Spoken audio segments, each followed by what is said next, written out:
Kwa hiyo jana nimemsikia Heche anasema, makamo wao mwenyekiti anasema, tumekuja huku, Chadema kilikuwa chama chetu, tumeamua kuwa na no reform no election.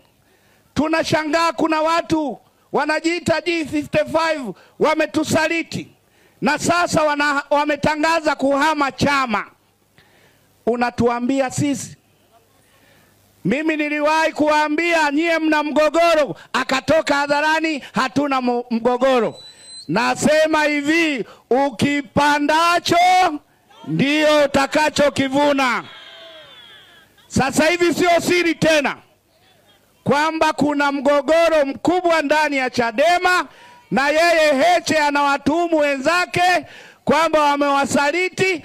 Sio wamewasaliti, wamekosa matumaini. Kulikuwa na watu walikuwa wanataka udiwani, kulikuwa na watu wanataka ubunge, kuna watu walitamani kugombea urais.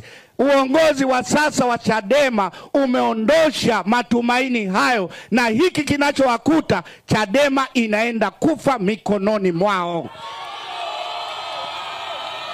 CCM oye! Kwa hiyo kimsingi, John Heche, usitafute mchawi. Mchawi ni nyinyi wenyewe mliokuja na mipango hii ya kuiua Chadema na mipango hii ya kufifisha matumaini ya wanachadema. Kwa hiyo msitafute mchawi, mmeiua Chadema kwa mikono yenu wenyewe. CCM oye! Anaanza kusema eti hawa wamehongwa. Usitafute mchawi.